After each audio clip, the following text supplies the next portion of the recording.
afternoon, Sean. Thoughts on Bill and Lewis Pullman, Josh Gad, a 98-year-old Mel Brooks, Kiki Palmer, and a coming out of retirement Rick Moranis, all set to be in Spaceballs 2. Do these cast members get some excitement from you as someone who doesn't care so much for the original? I mean, no. Like it isn't like. I mean, I don't even like being positioned as the guy that doesn't really care for Spaceballs. Like, that's only a statement that comes out because people would assume maybe I would like it more than I do, or something like that. And because we did a 31 on 31, it's like, here's the best comedies of all time. By definition, we were picking the best comedies. So being very low on a list of the best, you're still in the category of best. So it's one of my least favorite of the best. That's like what that means.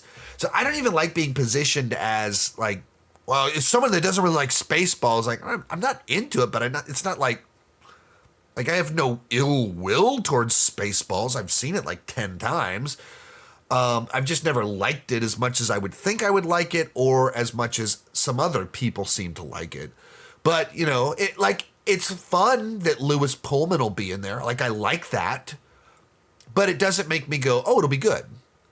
And does Mel Brooks being involved, like, yeah, is that cool? It's interesting that 100-year-old man will be in a movie.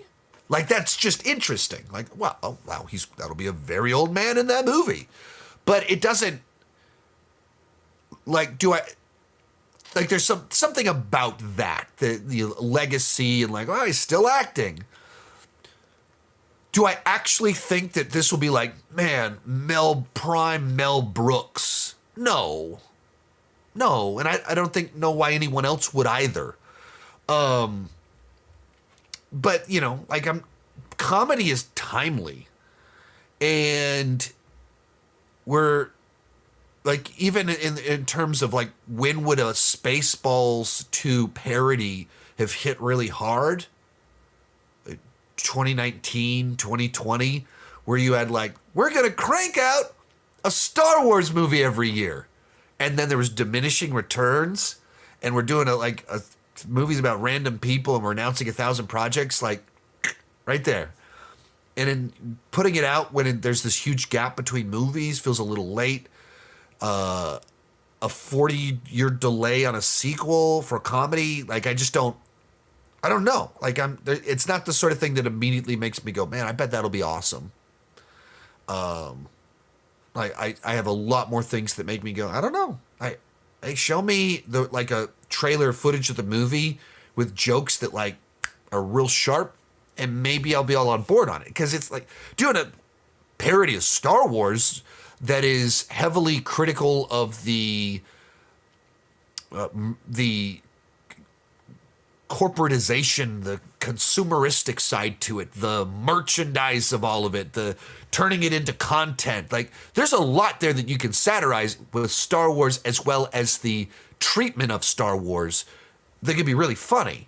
And the fact that I wasn't wild about the original one doesn't mean that the next one can't be better, but I'm just not like by default like, yeah, long delayed sequel, those have a great track record.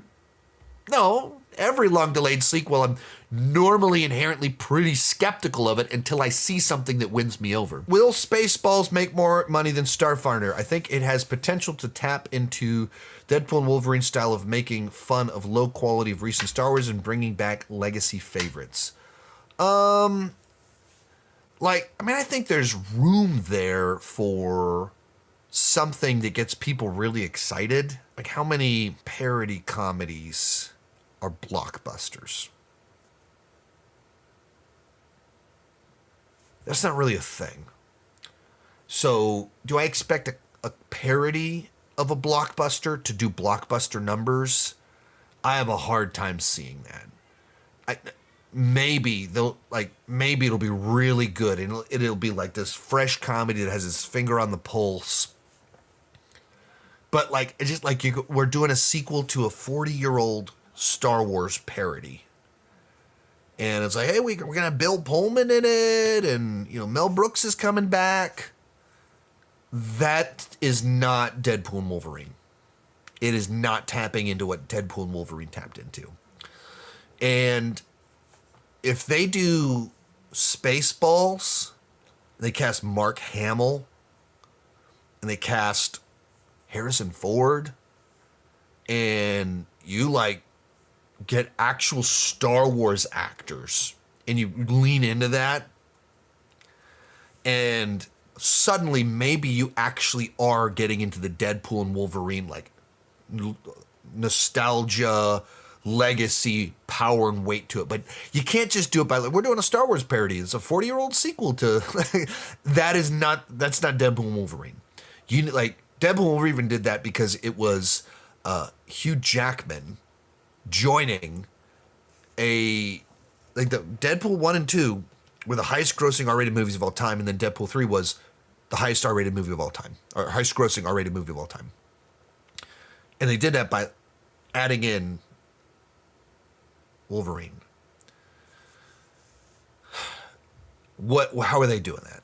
Like, what's their trick that adds that kind of weight of like a beloved actor, character, something that just like lifts it up and makes it must watch? That's what you need to be able to beat an actual Star Wars movie.